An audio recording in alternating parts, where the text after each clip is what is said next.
അങ്ങനെ ഇടുക്കി ജില്ലയിൽ ഒരു പുതിയ ഹർത്താൽ കൂടി.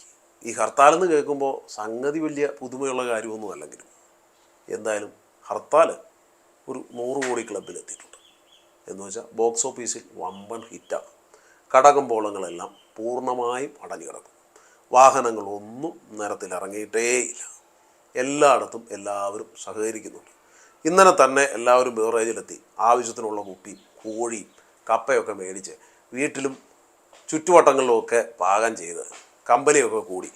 എന്തായാലും ഇപ്പോൾ ചീട്ടുകളിയൊക്കെ തുടങ്ങി ഒരു പകുതി മുക്കാലുമൊക്കെ എത്തിയിട്ടുണ്ടാകും. അപ്പോൾ ഇടയ്ക്ക് ചില വിദ്വാന്മാർ അവിടെ നിന്ന് ചോദിക്കും, എന്നാത്തിനാടാവുവേ ഇന്ന് ഹർത്താൽ?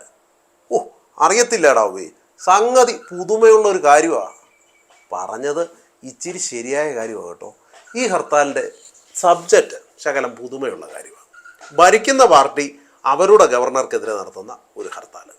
എനിക്ക് തോന്നുന്നു കേരള ചരിത്രത്തിൽ ആദ്യമായിട്ടാണ് ഒരു ഗവർണർക്കെതിരെ ഹർത്താൽ നടക്കുന്നത്. അതും നമ്മുടെ ഇടുക്കി ജില്ലയിൽ അഭിമാനിക്കാനുള്ള വകയുണ്ട്. സംഗതി എന്താണെന്ന് ചോദിച്ചാൽ, ഇടുക്കി ജില്ലയിലെ ഭൂപതിവ്, അതായത് ഭൂനിയമങ്ങളിലൊക്കെ ശകലം ഭേദഗതി വരുത്താൻ വേണ്ടിയിട്ട് ഒരു ബില്ല് നമ്മുടെ സർക്കാർ നിയമസഭയിൽ പാസ്സാക്കും. അത് ഒപ്പിടാൻ ഗവർണർ മടിക്കുന്നു. ഗവർണർ അതിന് പറയുന്ന കാര്യം കയ്യേറ്റക്കാർ അത് മിസ്യൂസ് ചെയ്യും എന്നുള്ളത് കൊണ്ടാണ് അതിനെക്കുറിച്ച് ഒന്നുകൂടെ ഒക്കെ ഒന്ന് പഠിച്ചിട്ട് ഒപ്പിടാമെന്നുള്ളതാണ്. എന്തായാലും സംഗതിയിൽ ഈ പട്ടയ ഭൂമിയിൽ നമുക്ക് വീട് വയ്ക്കാം, അതുപോലെ കൃഷി ചെയ്യാം. അതൊക്കെ മാറ്റിയിട്ട് കുറച്ചുകൂടെ വാണിജ്യപരമായ കാര്യങ്ങളൊക്കെ ചെയ്യാം എന്ന ഒരു നിയമമാണ് പുതുതായി കൊണ്ടുവരുന്നത്. അതുകൊണ്ട് കർഷകർക്ക് ഒരുപാട് ഗുണങ്ങളുണ്ട്, ഇടുക്കി ജില്ലയ്ക്ക് ഗുണങ്ങളുണ്ട് എന്നതാണ് ഇരു പാർട്ടികളുടെയും LDFിൻ്റെയും UDFിൻ്റെയും ഒക്കെ വാദം. അത് കുറേ കാലങ്ങളായിട്ടുള്ള സമരങ്ങളാണ്. അപ്പോൾ എന്തായാലും ഇങ്ങനൊരു പ്രശ്നം നമ്മുടെ ഇടുക്കിയിലുണ്ട്. നമ്മുടെ ഈ പട്ടയ ഭൂമിയിലൊന്നും നമുക്ക് വീടിന് അപ്പുറത്തേക്കൊരു വാണിജ്യപരമായ കാര്യങ്ങളൊന്നും നടത്താൻ കഴിയില്ല എന്നുള്ളത് തന്നെ നമുക്കൊരു പുതിയ അറിവായിട്ട് തന്നെയാണ് കിട്ടുന്നത്. കാരണം എന്നാന്ന് ചോദിച്ചാൽ, നമ്മൾ കഴിഞ്ഞ കുറേ നാളുകളായിട്ട് മുട്ടിന് എല്ലാ സ്ഥലങ്ങളിലും ഇപ്പോൾ സഹകരണ ആശുപത്രികൾ, സഹകരണ ബാങ്കുകൾ ഇതെല്ലാം ഉയരുന്നുണ്ട്. വാണിജ്യപരമായ ഉയർച്ചകളാണ്.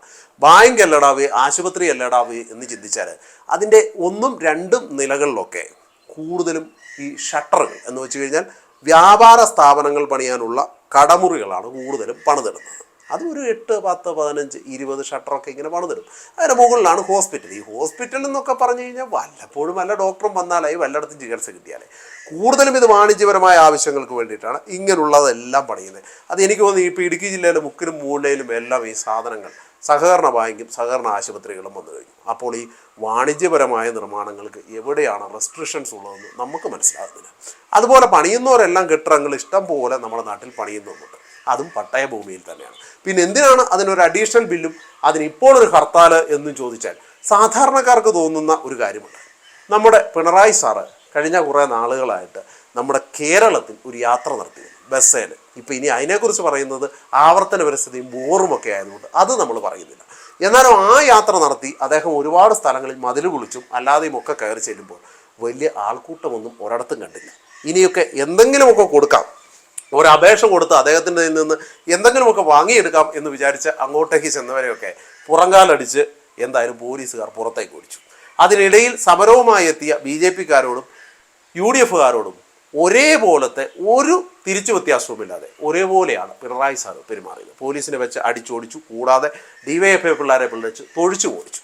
അങ്ങനെ പിണറായി സാറ് ഷൈൻ ചെയ്ത് ഇങ്ങനെ പോകുമ്പോഴാണ് നമ്മുടെ ഗവർണർ സാറ് നിരത്തിലേക്ക് ഇറങ്ങുന്നത്.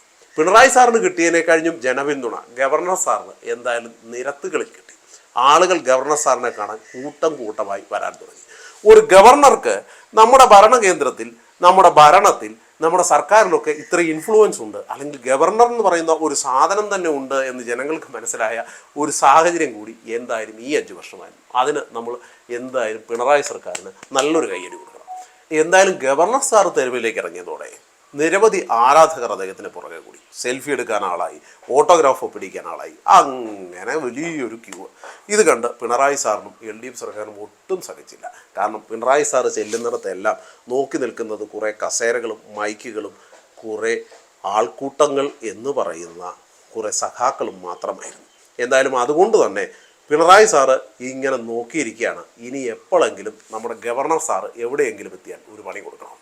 അങ്ങനെ ഇരിക്കുമ്പോഴാണ് തൊടുപുഴയിൽ ഒരു വ്യാപാരികൾ നടത്തുന്ന ഒരു ഫംഗ്ഷനിലേക്ക് വിശിഷ്ടാതിഥിയായി ഗവർണറെ ക്ഷണിക്കുന്നത്. അതും ഒരു പുതുമയുള്ള കാര്യമാണ്. കാരണം ഗവർണറെ അങ്ങനെ ഒരു സെലിബ്രിറ്റിയായി ഒരിടത്തും ഒരു സ്വീകരണങ്ങൾക്കോ ഒരു ഉദ്ഘാടനങ്ങൾക്കോ ഒന്നും നമ്മൾ വിളിച്ച് കണ്ടിട്ടില്ല. ഇപ്പം നമ്മൾ മന്ത്രിമാരെ വിളിക്കുന്നുണ്ട്, സിനിമാക്കാരെ വിളിക്കുന്നുണ്ട്, സാഹിത്യകാരെ വിളിക്കുന്നുണ്ട്, അങ്ങനെയുള്ളവരൊക്കെ വിളിക്കുന്നുണ്ട്. ഗവർണറെ അങ്ങനെ ഒരു പൊതുപരിപാടിയിലും വിളിച്ച് സ്വീകരണം കൊടുക്കുന്നത് നമ്മൾ കണ്ടിട്ടില്ല. പക്ഷേ വ്യാപാരികൾ അതൊക്കെ തെറ്റിച്ച് തൊടുപുഴയിൽ എന്തായാലും ഒരു സ്വീകരണ വിധേയത്തിന് ഒരുക്കിയേക്കാം എന്ന് വിചാരിച്ചു. നമ്മുടെ പിള്ളേർക്ക് സഹിക്കുമോ? ആർക്കെ? നമ്മുടെ DYFI പിള്ളേർക്ക്. എന്നതാണെങ്കിലും ഇടുക്കിയിൽ മസ്റ്റായിട്ട് ഒരു ഹർത്താൽ നടക്കും. കാരണം ഇടുക്കിയിലെ പുതുമയുള്ള വളരെ കേട്ടുകേൾവി ഇല്ലാത്ത ഒരു വിഷയമാണല്ലോ ഭൂവിഷയം. ഏത് ഇടുക്കി ഉണ്ടായ കാലം മുതൽ ഈ ഭൂവിഷയം ഇവിടെ നിലനിൽക്കുന്നുണ്ട്. പലർക്കും പട്ടയം കിട്ടിയിട്ടുണ്ട്, പലർക്കും പട്ടയം കിട്ടാതിരിപ്പുണ്ട്, പലർക്കും കിട്ടിയ പട്ടയം വിനിയോഗിക്കാൻ പറ്റാതിരിപ്പുണ്ട്. പിന്നെ ഇവിടുത്തെ കർഷകർ ഈ പട്ടയം എന്ന് പറഞ്ഞ സാധനം കൊണ്ട് വാങ്ങി ചെന്ന് കിടന്ന് വെള്ളം കുടിക്കുന്ന കർഷകർ സാധാരണ കർഷകരോട് ചോദിച്ചാൽ അറിയാം. അങ്ങനെ ഭൂവിഷയം എന്നത് ഇടുക്കി തുടങ്ങിയ കാലം മുതൽ എനിക്ക് തോന്നുന്നത് ഇടുക്കിയിൽ ജനമെത്തുന്നതിന് മുമ്പ് തന്നെ ഇവിടെ ഭൂവിഷയങ്ങൾ ഉണ്ടായിട്ടുണ്ട്. അതിൻ്റെ പേരിൽ ഒരുപാട് സമരങ്ങളും നടന്നിട്ടുണ്ട്. അതുകൊണ്ട് അതൊരു പുതുമയുള്ള വിഷയം തന്നെയാണ്. അതുകൊണ്ട് LDF ഉറപ്പായിട്ടും സമരം നടത്തും. വെറും സമരമല്ല, ഹർത്താൽ. അതുകൊണ്ട് നാളെ ഗുണമുണ്ട്. ഗവർണർ ഇതെല്ലാം മാറ്റി എഴുതും. എന്നതാണ് നമുക്ക് ഭയങ്കര ഗുണവും കിട്ടും. എന്നതാണേലും ഒരു ചരിത്ര മുഹൂർത്തമായിരുന്നു ഇന്ന് ഇടുക്കിയിൽ അരങ്ങേറിയത്. ഭരിക്കുന്ന പാർട്ടി ഒരു ഗവർണർക്കെതിരെ സമരം നടത്തുക. വെറും സമരമല്ല, ഹർത്താൽ. കൊള്ളാം, സൂപ്പർ, അടിപൊളി.